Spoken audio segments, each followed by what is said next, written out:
போட்டாச்சு, நோட் பண்ணிக்கணும்.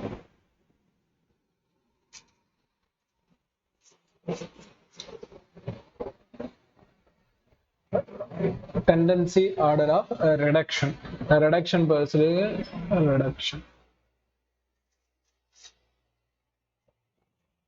ஒடுக்கம் அல்லது ஆக்சிஜனேற்ற காரணி. ஒடுக்கம்னு சொல்லலாம், இல்லையா ஆக்சிஜனேற்ற காரணின்னு சொல்லணும். ஆக்சிஜனேற்ற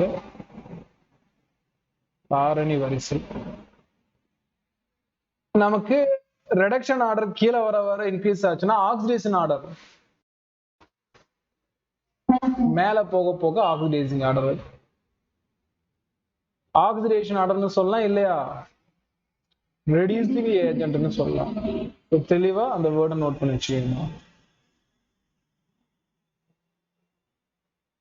உங்களுக்கு ஆல்ரெடி அந்த இண்டிவிஜுவல் எலமெண்டோட விஷயம் எல்லாம் தெரியும். அப்படி லித்தியம் எலக்ட்ரானை கொடுக்க ட்ரை பண்ணோம்.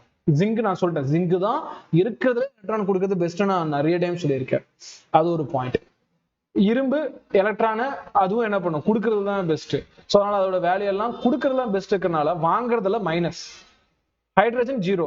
காப்பர் எலக்ட்ரான வாங்குறதுல ஓரளவு தான் பெஸ்ட். அதனாலதான் வந்து பாத்தீங்கன்னா பெரிய பிளஸ் வேல்யூலாம் கிடையாது. சில்வர் அதே மாதிரிதான், ஓரளவு தான் 0.3 0.8 ரொம்ப சின்ன வேல்யூ. ஆனா பாருங்க ஃப்ளூரின் 2.87. இந்த வேல்யூ நீங்க கம்பேர் பண்றது ஈஸி தானே. ஸோ ரொம்ப டிஃபிகல்ட்டா இருக்குமா சார் வேல்யூஸ் அப்படிங்கிறதா இல்ல, வேல்யூஸ் ஈஸி தான்.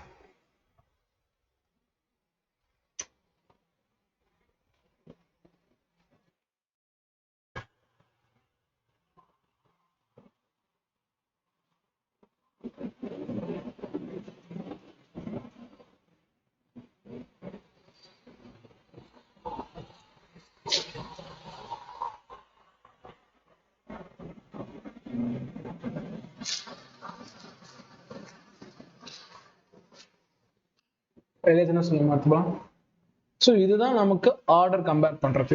லெட்டர் சின்னதா இருந்தா ஜூம் பண்ணிக்கோங்கம்மா, பெருசாயிடும்.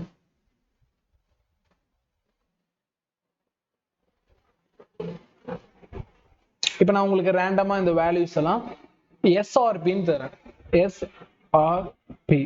எஸ்ஆர்பின்னு தரேன், ஸ்டாண்டர்ட் ரெடக்ஷன் பொட்டன்ஷியல். ரெடக்ஷன்னா எலக்ட்ரானை வாங்குறதுல, எலக்ட்ரான் வாங்குறதுக்கான வேல்யூ. ஒன்னு 0.52 கொடுக்குறேன், இன்னொன்னு -3.03 கொடுக்குறேன், இதை -1.03 கொடுக்குறேன், இதை ஏன்னு வச்சுக்கிறேன், இதை பின்னு வச்சுக்கிறேன், சின்னு வச்சுக்கிறேன். இதுல யாரு எலக்ட்ரானை வாங்குறதுல கிரேட்டா இருப்பா? எலக்ட்ரானை யாரு வாங்குவா? இந்த 3 ஏவா பியா சியா? ரெடக்ஷன்னா என்னம்மா? ரெடக்ஷன் என்ன? Gain of electron. இதுல எந்த வேல்யூ பெருசு? மேக்ஸ் கூட தெரியாதா? மைனஸ் வேல்யூ பிளஸ் வேல்யூ தெரியாதா? அது தெரியலன்னா நான் எதுவும் பண்ண முடியாது. 0.52. அப்ப ஏங்கிற ஆள் தான் என்னது, எலக்ட்ரானா வாங்குறதுல கிரேட்டா இருப்பா. அடுத்து சி தானே மேம், மேக்ஸ் வேல்யூ கூட கம்பேர் பண்ண சொல்ல முடியலையா என்ன? அடுத்து வந்து பாத்தீங்கன்னா பி. அப்ப இதுதான் நமக்கு என்னது, அந்த வேல்யூஸ்க்கான சரியான ஆர்டர். சரிங்களா? இது மாதிரி ஈஸியா ஃப்ரேம் பண்ணுவான். உங்களுக்கு கொஸ்டின் கேட்க கூடாதான் கிடையாது, உங்களுக்கு இந்த கான்செப்ட் தெரிஞ்சிருக்கா இல்லையா அப்படின்னு தெரிஞ்சுக்காக போடுவான். இதை நம்ம என்னன்னு சொல்லலாம், reduction order or oxidising agent கெப்பாசிட்டின்னு சொல்லலாமா? இதெல்லாம் oxidising agent capacity. So A தான் பெஸ்ட் ஆக்சிடைசிங் ஏஜென்ட். அடுத்து சி, அடுத்து பி. பாயிண்ட் புரியுதா? ஏன் இதை பெஸ்ட் ஆக்சிடைசிங் ஏஜென்ட் சொல்றேன், இதோட வேல்யூ பிளஸ்ல இருக்கு, இதை கம்பேர் பண்றப்போ. கிளியரா? கொஸ்டின் கேட்கலன்னா கண்டிப்பா கேட்பாங்க. ஜெய் சம் ஒன்று பார்ப்போம், நோட் பண்ணிக்கணும்.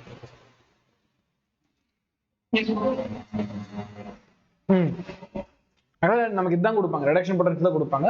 அதுக்கு ரிவர்ஸ் தான் ஆக்சிஜன் பொட்டன்ஷியல் கொடுக்கலன்னா எழுதிக்கலாம், ஒரு பிரச்சனை கிடையாது.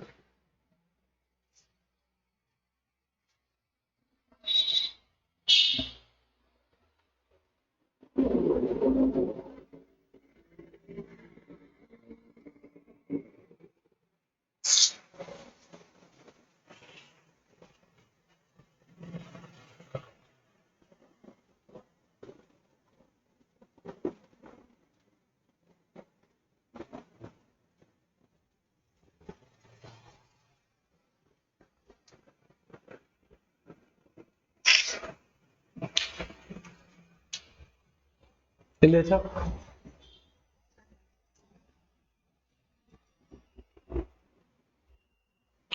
இப்போ ஐடியில் கேட்ட ஒரு கொஸ்டின் கேட்கலாம். ஐஐடி ஜேஇல கேட்டது.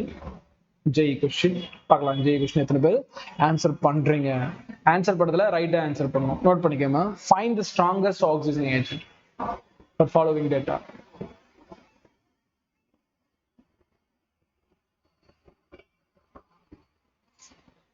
E0 Cr3 plus Cr மாறுறது minus 0.74 volt. E0. So careful பாருங்க. கொடுத்தது S or P ஆன்னு செக் பண்ணிட்டு ஆன்சர் ட்ரை பண்ணுங்க.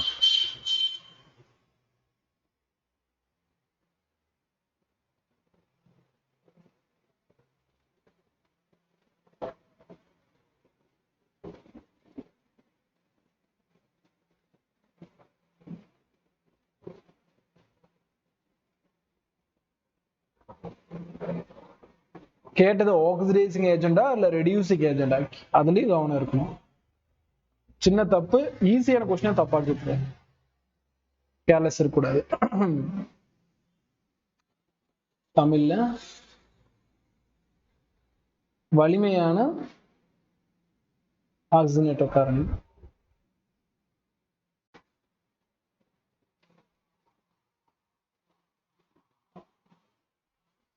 option A Cl, option B Cr3 plus, option C Mn2 plus, option D கவனிங்க MnO4 MnO4 minus வரும். அப்ப இன்னும் ஒரு வேல்யூ நான் நினைக்கிறாமா, இன்னும் ஒரே ஒரு value E0 MnO4 minus Mn2 plus value 1.51 volt. So இந்த ஒரு கேள்விக்கு நம்ம ஆன்சர் பண்ணி தான் இந்த எலக்ட்ரோகெமிக்கல் ஆர்டர் வந்து தெளிவாக தெரிஞ்சுக்க போறோம்.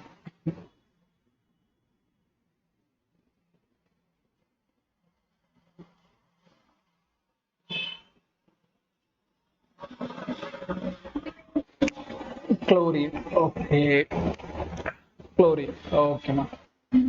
வேற குளோரின் ரெண்டாவது ஓட்டு விழுந்துருச்சு. வேற சரி, முதல்ல கொடுத்தது எல்லாமே எஸ்ஆர்பியான்னு செக் பண்ணி பார்ப்போம், அப்புறம் நம்ம ஆரம்பிக்கலாம். எலக்ட்ரான் 3+ இருந்து 3 மாறி இருக்கு, அப்போ சாரி 3+ இருந்து நல்லிஃபை இருக்கு, கெயின் ஆஃப் எலக்ட்ரான், அப்போ இது எஸ்ஆர்பி வேல்யூ தான். இதுவும் எலக்ட்ரான நல்லா பாருங்க, 2- இருந்து 3+ மாறி இருக்கு, அப்ப எலக்ட்ரான் என்ன பண்ணிருக்கோம்? சரி நல்லா கவனிங்க, இந்த இடத்த செக் பண்ணணும். அதோட என்ன ஆன்சர் செக் பண்ணணும்னா, இது சிஆர், இது சிஆர், இந்த இடத்துல வேற மாதிரி இருக்கு. ஆக்சுவலா இது என்ன இருக்குன்னு நம்ம தனியா எடுத்து செக் பண்ணணும், நீங்க அப்படியே பார்த்து செக் பண்ணக்கூடாது. தனியா எடுத்துக்கலாமா? Cr2O7 இது Cr3+ ஒரே ஒரு டேட்டா தான் கொடுத்துருக்கான், Cr3+.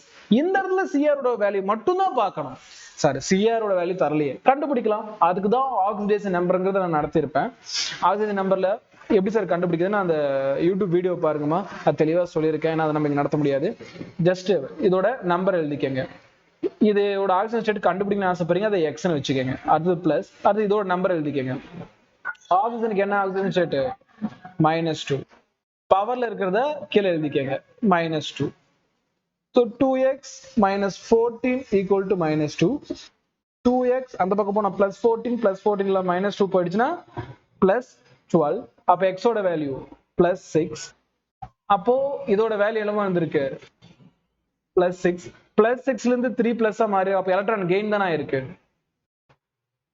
கெயின் தானமா. ஏன்னா 6 எலக்ட்ரான் இங்க இழந்திருக்கு, இங்க 3 எலக்ட்ரான் தான் இழந்திருக்கு. அப்ப கிட்டத்தட்ட ஒரு 3 எலக்ட்ரான் இங்க கிடைச்சிருக்குல்ல இதுக்கு. அப்ப இது கண்டிப்பா என்னது? எஸ்ஆர்பி வேல்யூ தான். இதுவும் கரெக்ட் தான். ஸோ செக் பண்ணி பார்த்துட்டு அப்புறம் வரணும். இங்க சிஎல் என்ன இருக்கு? சிஎல் மைனஸ் ஆயிருக்கு, கெயின் ஆஃப் எலக்ட்ரான் தான். அப்ப இதுவும் என்ன இருக்கு? கரெக்டா தான் இருக்கு. இது கொடுத்தது எஸ்ஆர்பி வேல்யூ தான்.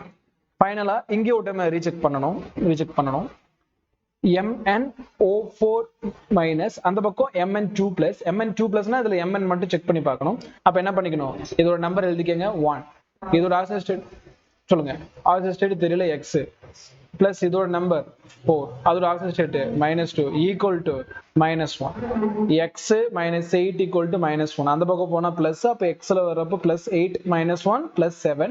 அப்ப இங்க Mn ஓட வேல்யூ +7, +7ல இருந்து +2, கெயின் ஆஃப் எலக்ட்ரான் தானே. எலக்ட்ரானை வாங்கி இருக்கு தானே, அப்ப இதுவும் என்னது எஸ்ஆர்பி வேல்யூ தான், எல்லாமே எஸ்ஆர்பி வேல்யூ தான், தப்பே கிடையாது. சரி, அப்ப கம்பேர் பண்ணி பாருங்க எது பெரிய வேல்யூ. 1.51 தானே, ஏன்னா எல்லாரும் குளோரின் குளோரின்றீங்க, குளோரினுக்கு எவ்வளவு வருது 1.36 தானே வருது.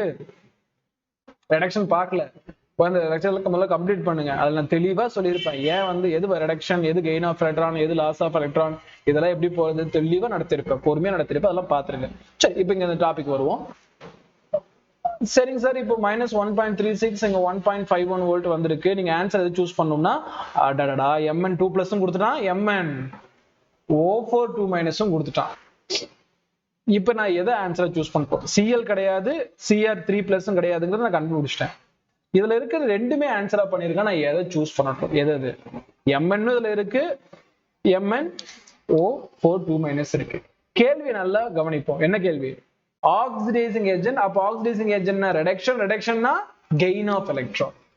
யாரு எலக்ட்ரானை வாங்குறதுல கிங் அப்படிங்கறத பாருங்களேன். ஜஸ்ட் அவன் MnO4- இருந்தா 7 எலக்ட்ரான பற்றாக்குறையா இருக்கிறான், இவன் எவ்வளவு எலக்ட்ரானை வாங்குவான். Mn2+ இருக்கிறப்போ 2 எலக்ட்ரான் தான் பற்றாக்குறையா இருக்கான், இவன் எவ்வளவு எலக்ட்ரான் வாங்குவான்.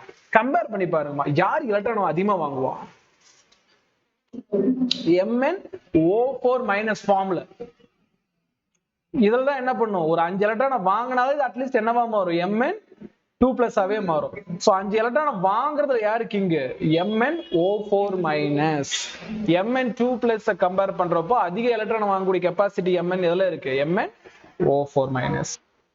high capacity of getting electron எந்த ஃபார்ம்ல ஃபேவரபிள்னா MnO4-. so answer option D. கிளியரா, ரீசனிங் புரியுதா, என்னமா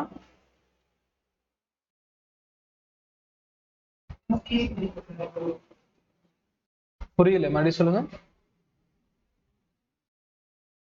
ரிடக்ஷன் படிக்கல, ரிடக்ஷன் லெக்சர் படிக்கல, அப்புறம் ஏன் இங்க 2+ வருது, வேற ஏதாவது ரீசனிங் தெரிஞ்சவங்க சொல்லுங்க பார்க்கலாம்.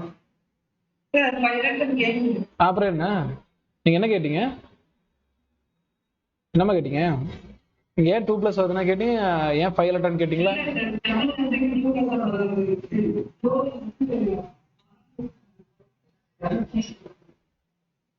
ஏன் சி சொன்னீங்க, சி என்ன இருக்கு, ஆக்சிஜன் ஆயிருக்கா, தலையிலே கூட்டுவேன்.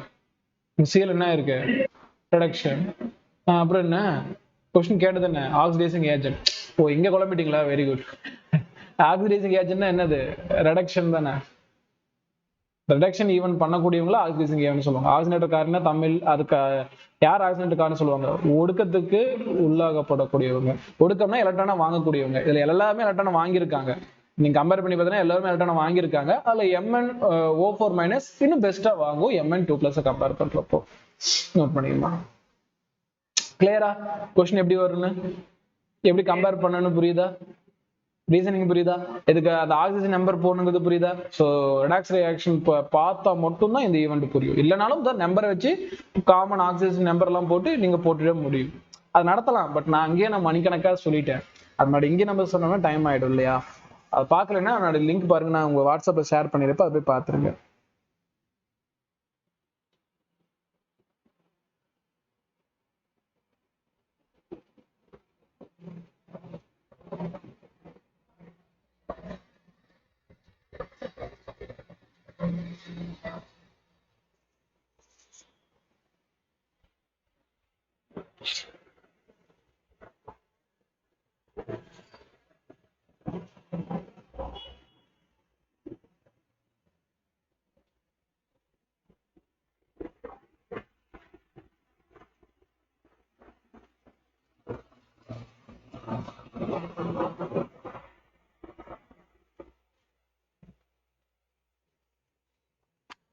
ஒரு ரியாக்ஷன் ஸ்பான்டினியூட்டா இருக்கணும்னா கிப்ஸ் ஃப்ரீ எனர்ஜி எப்படி இருக்கணும், less than 0. less than 0. ஓகேமா, நெகட்டிவ்னு சொல்றீங்கன்னா கூட இதையும் சேர்த்து படிச்சு less than 0.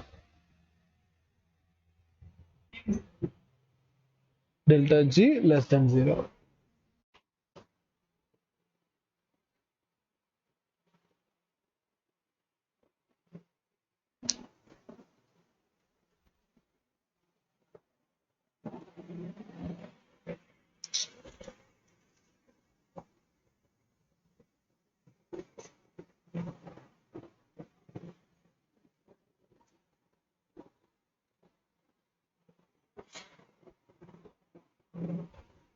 SRP standard electron potential, நிலை ஒடுக்க மின்னழுத்தம், நிலை மின்னழுத்த ஒடுக்கம்.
எழுதிச்சா?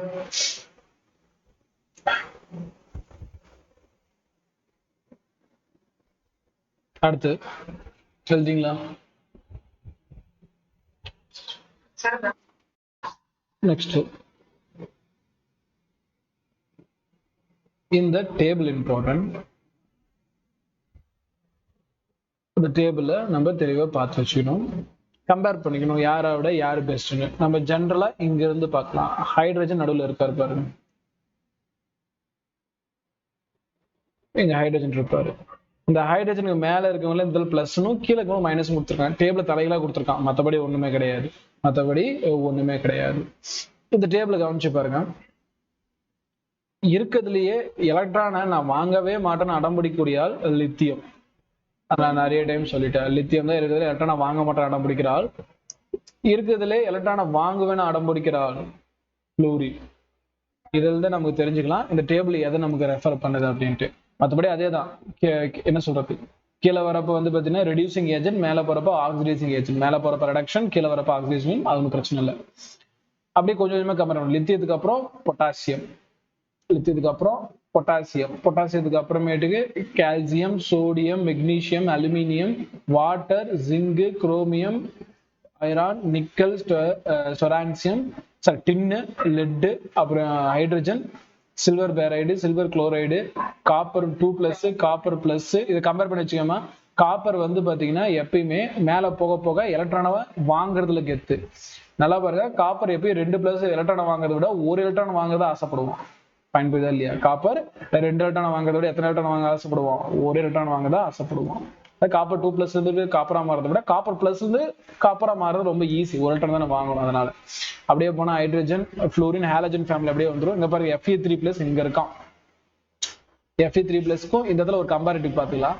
Fe2+ இருக்கிறப்போ அவ வந்து பாத்தீங்கன்னா எலக்ட்ரானை வாங்குறதுக்கு ஆசைப்படாத ஒரு ஆள், எலக்ட்ரானை வாங்க ஆசைப்படாத ஒரு ஆள். Fe3+ இருக்கிறப்ப பாருங்க என்ன பண்றான், எலக்ட்ரானை வாங்குறான். இதுதான் இரும்புக்கு இருக்கக்கூடிய முக்கியமான பாயிண்ட். ஏன் சார்னா இது ஒரு nature. Reasoning beyond the reason வந்து நம்ம டீப் லெவல் டெப்தா பார்த்தா கூட இது அதோட நேச்சர். அப்படியே பாத்தீங்கன்னா சில்வர் 1 எலக்ட்ரானை வாங்குறதுல mercury, nitrate, bromine, magnesium oxide, oxygen, இங்க பார்த்தீங்கன்னா குரோமேட் அயான், குளோரின், அதுக்கப்புறமேட்டுக்கு கோல்டு, இப்போ பார்த்தீங்கன்னா magnesium ion, hydrogen peroxide, cobalt, iron. So இதை நம்ம ஜஸ்ட் கம்பேரிட்டிவ் மெத்தட்ல பார்த்துட்டா மட்டுமே போதுமானது. சரிங்க சார், இதுல நம்ம இன்னும் என்ன தெரிஞ்சுக்க போறோம் அப்படிங்கிறத பார்க்கலாம்.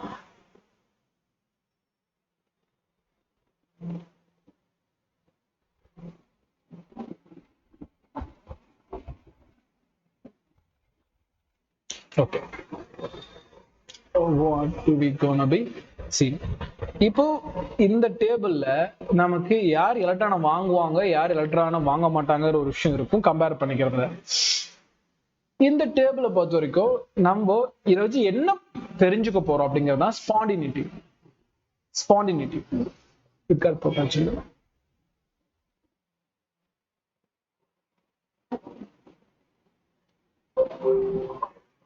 ஸ்பாண்டினிட்டி அப்படின்னா ரியாக்ஷன் மேற்கொண்டு நடக்குமா நடக்காதா. ஸோ இந்த மொத்த டேபிள் எதுக்கு யூஸ் ஆகுதுன்னா to find spontaneity of a galvanic cell. Galvanic cell and the electrochemical cell தான் வேற ஒண்ணும் இல்ல. A galvanic cell. Galvanic cell ஓட இந்த spontaneity கண்டுபிடிக்கிறதுக்கு இந்த ஆர்டர் யூஸ் ஆகுதா பார்க்கலாமா? ரைட். ஃபார் எக்ஸாம்பிள்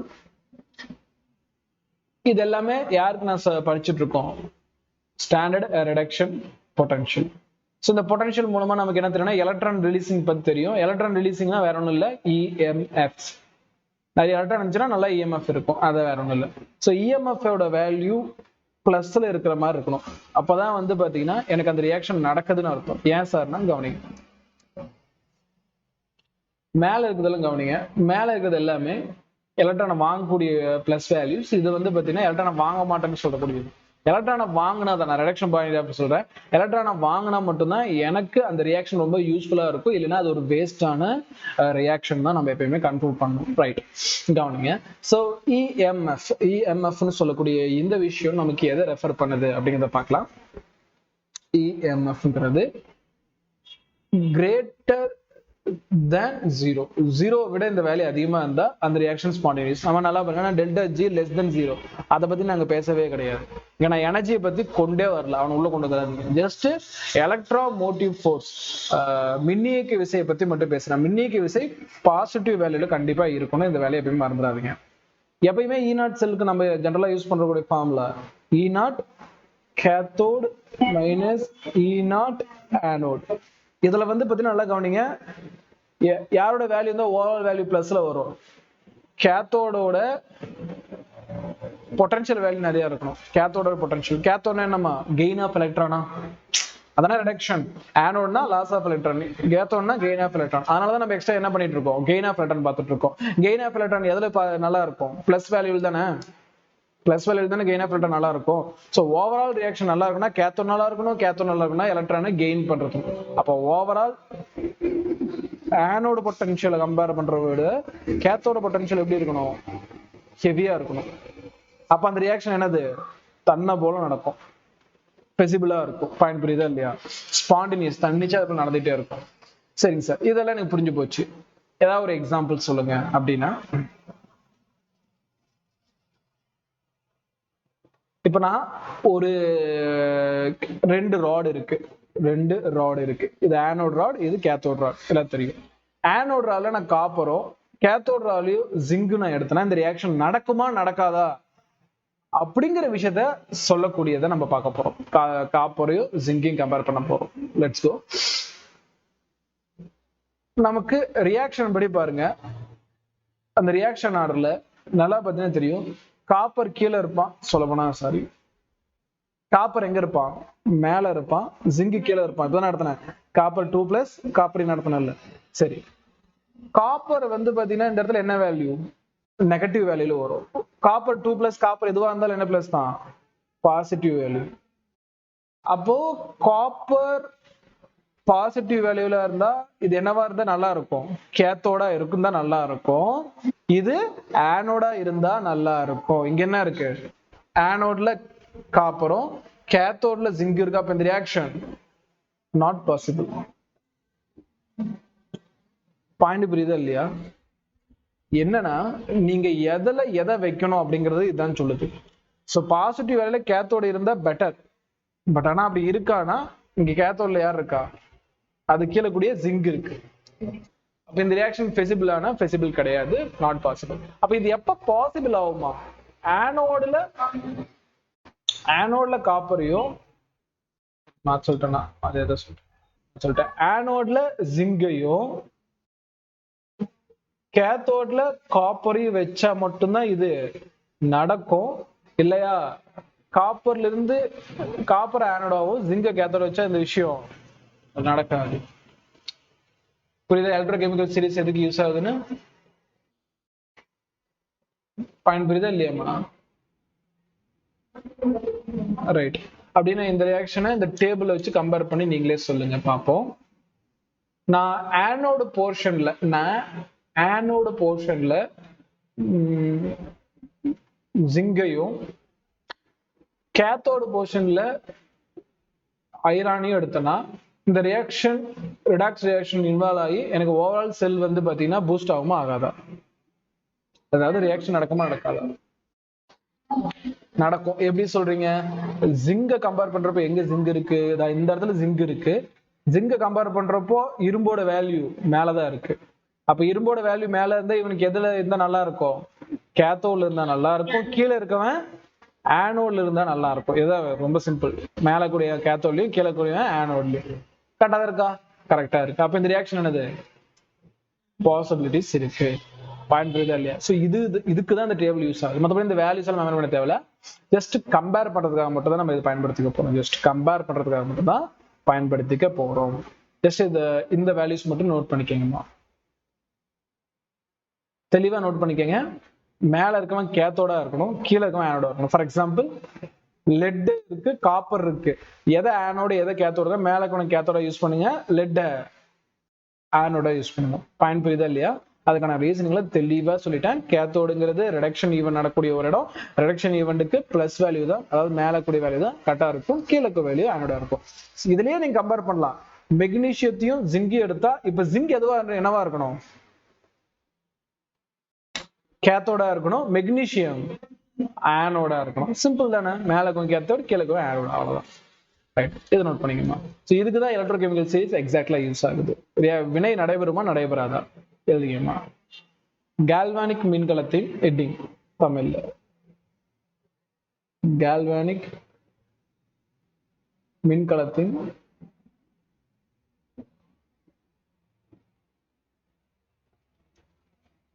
தன்னிச்சை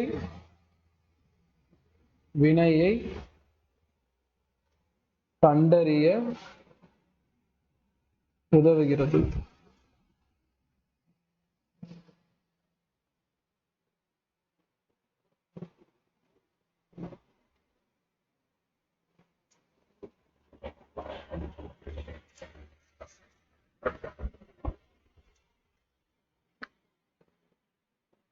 அடுத்தது ஃபாரடே.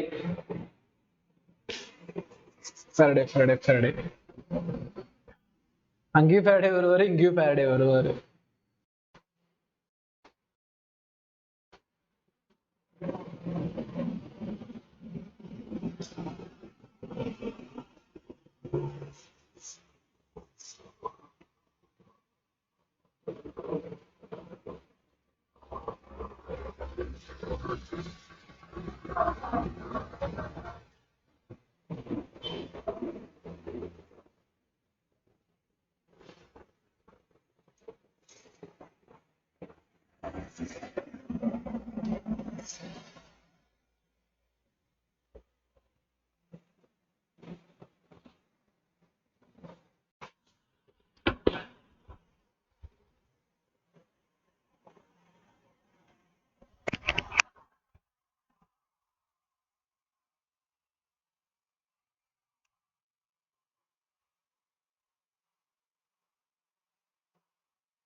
இல்லையா?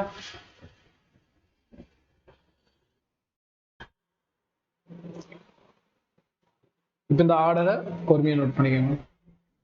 ஸ்கிரீனை ஜூம் பண்ணிக்கோங்க. வேல்யூஸ் பெருசா இருக்கும். சிம்பிள். இங்கிருந்து லித்தியம், பொட்டாசியம் அப்படி நேம் மட்டும் எழுதிட்டு வந்துக்கோங்க. நோட்ட லேண்ட்ஸ்கேப் வச்சுக்கோங்க, யூஸ்ஃபுல்லா இருக்கும். என்சிஆர்டி இருக்கா? Just mark it out. இது வேணாம், இதை நான் உங்களுக்கு ஸ்கிரீன்ஷாட் அனுப்பிடுறேன். எப்பயும் அனுப்பிடுறேன். நீங்க உட்காந்து எழுதியெல்லாம் வேஸ்ட் பண்ணிக்க வேணாம். இது சும்மா எக்ஸாம் முன்னாடி ரிவிஷன் பார்த்துட்டு போயிடுங்க.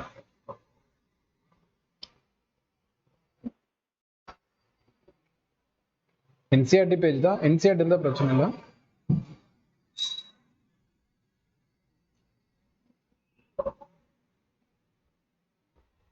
ஐ திங்க் வாட்ஸ்அப் பண்ணிட்ட பாத்துக்கலாமா? அடுத்து போலாமா? ஃபாரடே. டைம் வேஸ்ட் பண்ண வேணாம்.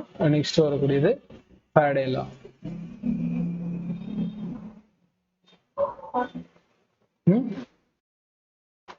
என்னாச்சு?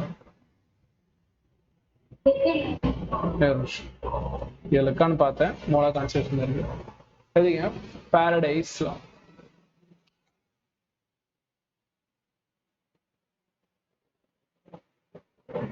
Faraday's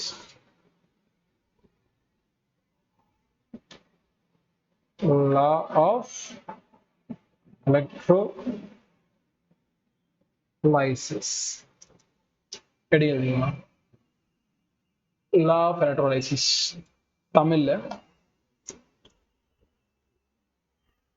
தமிழ்ல பாரடேவின் மின்னாற்றல் விதி. மின்னார் பகுப்பு, எலக்ட்ரோலைட்ஸ்னா மின்னார், பிளஸ் ஆகும் மைனஸ் ஆகும் ஒரு எலமெண்ட் பிரிது பாத்தீங்களா, அதுதான் மின்னார் பகுப்பு. சோ பாரடேவின்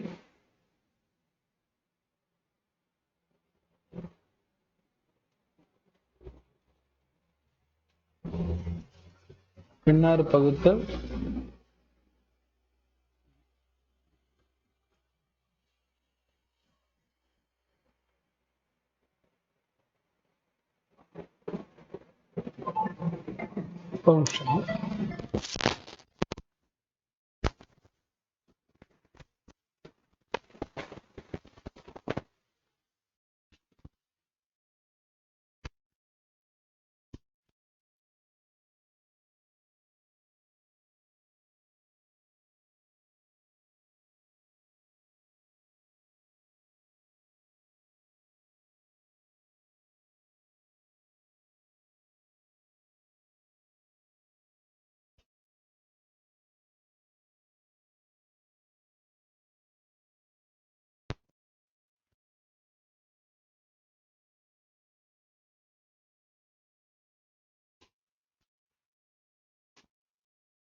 ஸ்டேட்மெண்ட் மட்டும் எடுத்துக்கலாம் இருக்கலாம். ஸ்டேட்மெண்ட் மட்டும் எடுத்துக்கலாம்.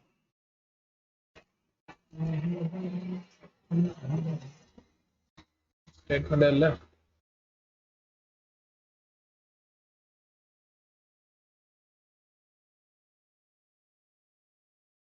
இதுவும் ஓகே தான். ஓகே, நம்மள ஸ்டேட்மெண்ட் நானே எழுதி போட்டுறேன். ஸ்டேட்மெண்ட் எழுதிக்கலாம், அதுக்கப்புறம் என்ன சொல்லிட்டு போயிடுறேன். இப்போ நமக்கு எலக்ட்ரோடு மின்தண்டு தெரியும். நமக்கு எத்தனை மின்தண்டு இருக்கு? இந்த பக்கம் ஆனோடு மின்தண்டு இருக்கும், இந்த பக்கம் கேத்தோடு மின்தண்டு இருக்குமா? இது வந்து ஜெனரலா இருக்கக்கூடியது. இது வந்து பாத்தீங்கன்னா ஒரு சொல்யூஷன்ல இருந்துச்சுன்னா இதுதான் எலக்ட்ரோகெமிக்கல் செல், கால்வானிக் செல், பிரச்சனை இல்லை. இப்போ நமக்கு ஒரு கேள்வி இருக்கும், எலக்ட்ரான் ரிலீஸ் பண்றதெல்லாம் இவ்வளவு நேரம் சொல்லி கொடுத்தீங்க, இதுல மாஸ்னு ஒரு விஷயம் இருக்கு, அதுக்கு என்ன மாஸ் அப்படின்னு கேட்டீங்கன்னா, இந்த ராட்ல இருந்து ஓரளவுக்கு மாஸ் குறையும்னு சொன்ன ஞாபகம் இருக்கா? இதுல மாஸ்ல வந்து பாத்தீங்கன்னா இந்த பக்கம் மாஸ் இந்த பக்கம் ஏறும்னு சொன்ன ஞாபகம் இருக்குல்ல? இது எவ்வளவு இருக்கும் அப்படிங்கறது சொன்னதான் மின்னார் பகுத்தல். எப்படி இதுல இருந்து எவ்வளவு எலக்ட்ரான் லூஸ் ஆகுதோ, இதுல எவ்வளவு எலக்ட்ரான் கெயின் ஆகுதோ அதுக்கேத்த மாதிரி மாஸ். அப்ப அந்த மாஸ் டெபாசிட் ஆகுறதும் லிபரேட் ஆகுறதும், மாஸ் படிகிறதும் வெளியேற்றப்படுவதும் அந்த கரைசல்ல இருக்கக்கூடிய மின்னூட்டத்தை பொறுத்தது. கரெக்ட் தானே? இதுல வந்து பாத்தீங்கன்னா எவ்வளவு மின்னூட்டம் இருக்கு, இங்க 2+ மின்னூட்டம் இருக்கு அப்படின்னா அதுக்கு ஏத்த மாதிரி இருக்கும். இங்கேயும் காப்பர் 2+ மின்னூட்டம் இருக்குன்னா அதுக்கு ஏத்த மாதிரி. சோ இங்க 2+, 3+, 4+, 5+ அப்படிங்கறத பொறுத்து தானே இந்த மாஸ் இருக்கு. பாயிண்ட் புரியுதா இல்லையா? அதுதான் நமக்கு என்னது, Faraday law of electrolysis statement எழுதி போட்ட முடியும். இது ஃபர்ஸ்ட் லான்னு மேக்ஸிமம் சொல்லுவாங்க. இது ஃபர்ஸ்ட் லா எழுதிங்க. The mass of a substance deposited or the mass of gas liberated at a particular electrode is directly proportional to the amount of charge passing through solution. Note பண்ணிடுங்க. இதெல்லாம் தமிழ் எழுதி போட்டுறேன்.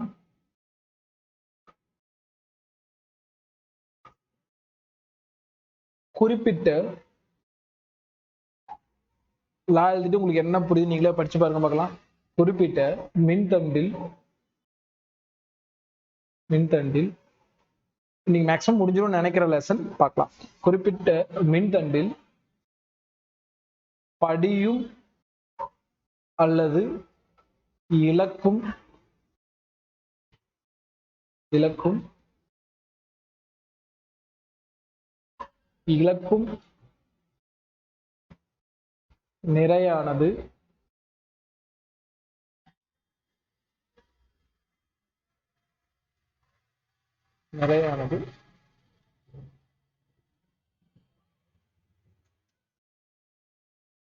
நிறையானது அக்கரைசலில் உள்ள மொத்த மின்னூட்டத்தின்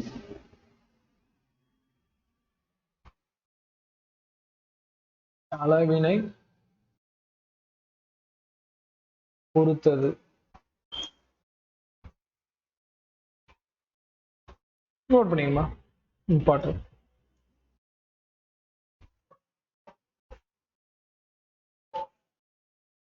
இதை நம்ம ஃபார்முலாவும் கன்வெர்ட் பண்ண தெரியணும்.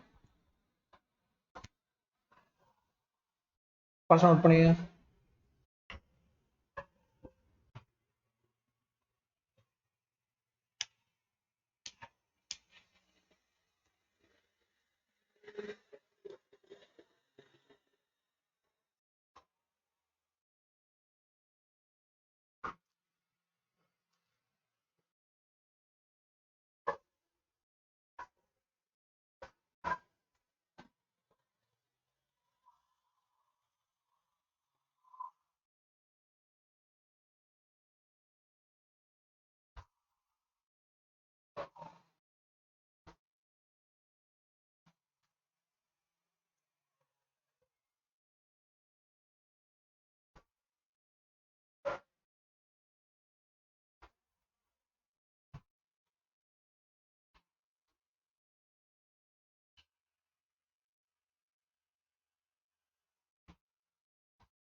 இதுல நம்ம என்ன தெரிஞ்சுக்க போறோம் அப்படிங்கறதையும் பார்க்கலாம். எனக்கு அதுல கிரியேட் ஆகக்கூடிய நேரம் அது படியுதோ இழக்குதோ டிபாசிட் ஆகுதோ லிபரேட் ஆகுதோ அதுல எவ்வளவு அமௌண்ட் ஆஃப் சார்ஜ் இருக்கு இப்பதான் சொன்னேன் எவ்வளவு சார்ஜ் இருக்கு. அது ஃபார்முலாவை சொன்னா mass directly proportional to charge, MQ, mass directly proportional to charge. Proportional எடுக்கிறதுக்கு ஒரு கான்ஸ்டன்ட் ரெடியூஸ் பண்றோம், அவனுக்கு பேரு Z, Qன்னு சொல்லிடுறோம். ஸோ இதான் நம்ம மேத்தமெட்டிக்கலா யூஸ் பண்ணக்கூடிய ஃபார்ம்.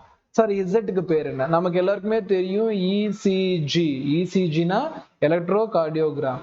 அதுல ஒரே ஒரு வார்த்தையை மட்டும் மாத்த போறேன், ECE. ECE அப்படிங்கிறதா இதோட பேர்.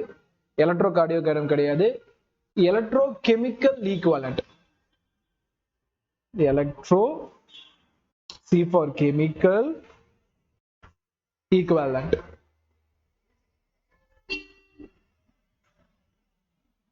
எலக்ட்ரோகெமிக்கல் ஈக்குவலண்ட் அப்படிங்கிறதா இதுக்கான பேர். மின்வேதி குணகம். மின்வேதி குணகம்னு சொல்லக்கூடியதுதான் இந்த E. இது தனியா நீங்க ஞாபகம் வச்சுக்கணும். அப்ப இதுதான் என்னது, ஃபாரடேயோட ஃபர்ஸ்ட் லா ஃபார்முலா. இன்னும் இருக்கு. நம்ம என்ன சொல்லலாம், Qங்கிறது என்ன, நம்ம கரண்ட்ல இருந்து கொண்டு வரணும். Current I equal to charge by time taken. அப்ப சார்ஜ்ங்கிறது I டைம்ஸ் கரண்ட். அப்ப M ஈக்குவல் டு, கொஸ்டின் பேப்பர்ல கரண்ட் பத்தி பேசினாங்கன்னா Z I Q. சரியா போச்சா? சாரி, Z I T யா, Z into I into T. MA equal to Z I into T. கிளியரா? புரியுதா? புரியுதா இல்லையா? சார் வேற ஏதாவது ஃபார்முலா இருக்கா? இருக்கு, நம்ம யூஸ் பண்றதுதான், ஒண்ணும் கிடையாது. We all know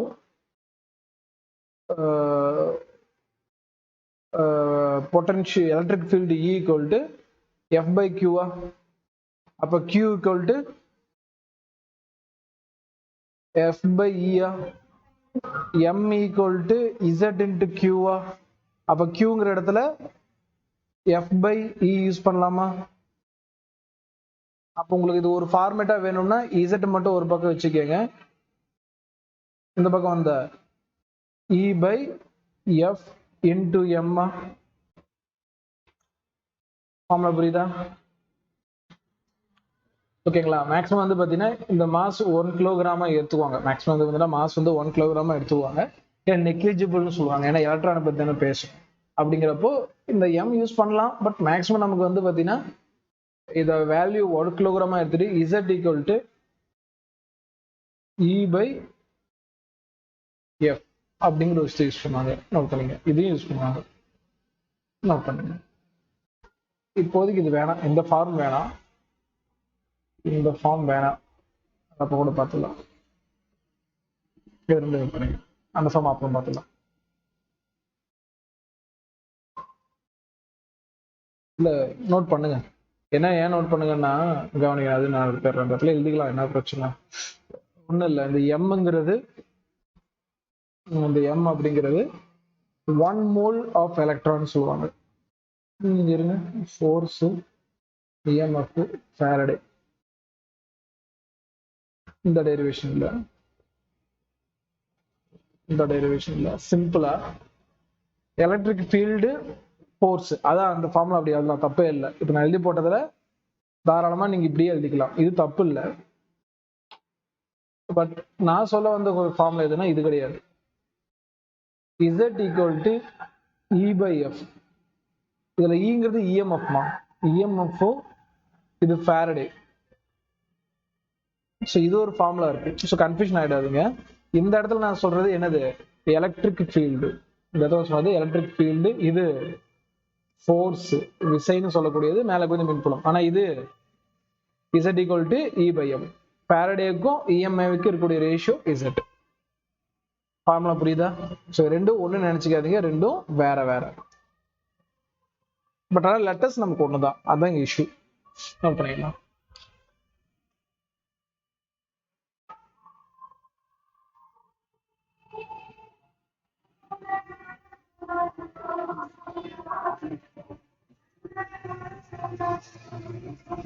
இல்ல இருங்க இருங்க இருங்க, EMF கூட இங்க ஈக்குவலன்ட் தானே, ஈக்குவலன்ட் வெயிட் மாதிரி, equivalent weight, sorry, equivalent weight. அதாவது நார்மல் வெயிட்ல இருந்து அது எவ்வளவு எலக்ட்ரானை இழக்குது அப்படின்னு நடத்தினதான் ஈக்குவலன்ட். சமான எடை, சமான எடை, சாரி, EMF கிடையாது, இது கிடையாது, சமான எடை, இது ஃபாரடே. நோட் பண்ணிடணும்.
ஐயோ சொல்லல, நான் மைக் ஆஃப் பண்ணிட்டு பேசிட்டு இருக்கேன். ரைட், கொஸ்டின் அதிகமா இந்த லா எப்படி யூஸ் பண்ணுவாங்க?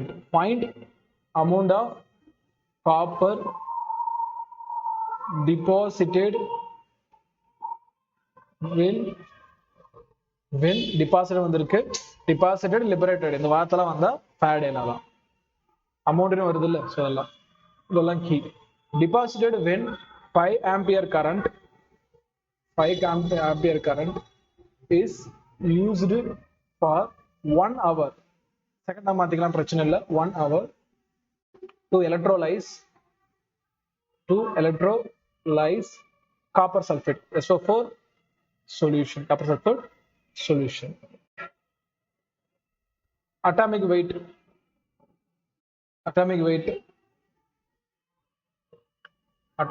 of copper 63.5 gram. 1 Faraday value 96500. இதெல்லாம் லைக் நம்ம क्वेश्चनல கொடுத்திருக்காங்க. Choice 4.2 gram, option B 5.8 gram, option C 6.6 gram, option D 8.2 gram. Tamil எழுதிக்கோங்க. காப்பர் சல்பேட் கரைசலை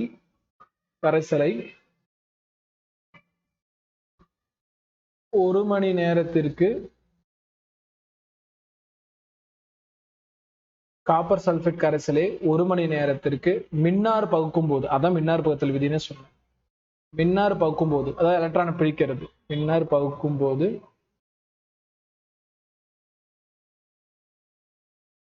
5 ஆம்பியர் மின்சாரம் பயன்படுத்தப்பட்டு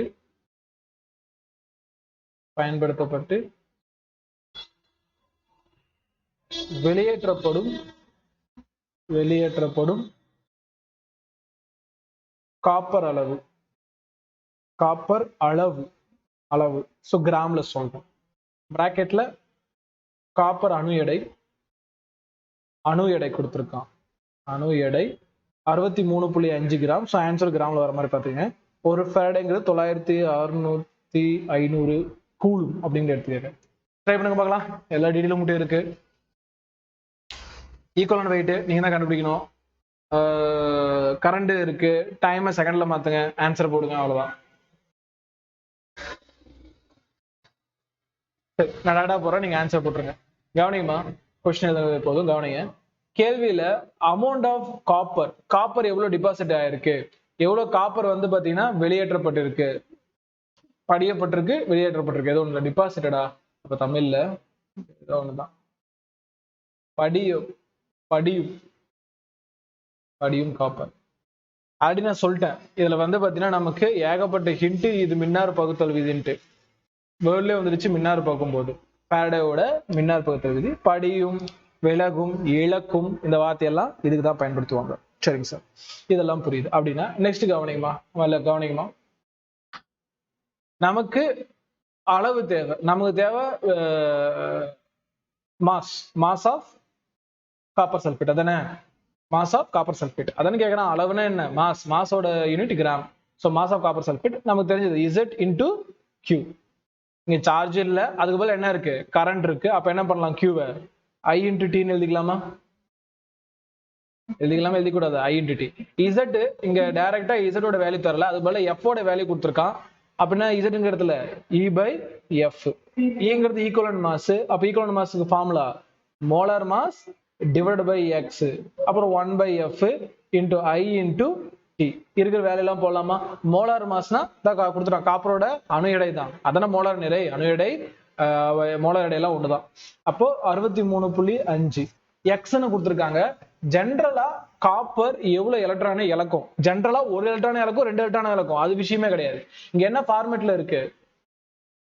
காப்பர் சல்பேட். அப்ப பிரிஞ்சா காப்பர் 2 பிளஸ் SO4 2 மைனஸ் SO4னாலே 2 எலக்ட்ரானை எடுத்துக்கும். அப்ப டிவைட் என்ன வரும்? X இடத்துல 2 வரும். 1 ஃபேரடே வேல்யூ 96500. ஐயோட வேல்யூ 5. டைமோட வேல்யூ செகண்ட்ல மாத்துங்கம்மா. கிட்டத்தட்ட நமக்கு 60 நிமிஷம். 60 நிமிஷத்துல 60 நொடி, அதான 1 மணி நேரம். 60 நிமிஷம், அந்த 60 நிமிஷத்துல 60 நொடி சேர்த்தா 1 மணி நேரம். ஸோ இதெல்லாம் போட்டு ஆன்சர் என்னன்னு போட்டுருக்குமா, அப்ராக்ஸ் யூஸ் பண்ணிக்கோங்க. ஆன்சர் என்னன்னு சொல்லிட்டு போடுங்க. டைம் என்னவா, காப்பர் சல்ஃபைடோட மாஸ் இது. டைம் என்ன 7:45. ஆன்சர் போட்டுருங்க. பிரேக் அப்புறம் கண்டினியூ பண்ணலாம். 7:45 8 o'clock வந்துருங்கம்மா. ஓகே 15 minutes பிரேக் எடுத்துக்கங்க. இந்த ஆன்சர் போறதுக்காக டைம் தரேன், பிரேக் எடுத்துக்கங்க. ஆன்சர் போட்டுட்டு போங்க.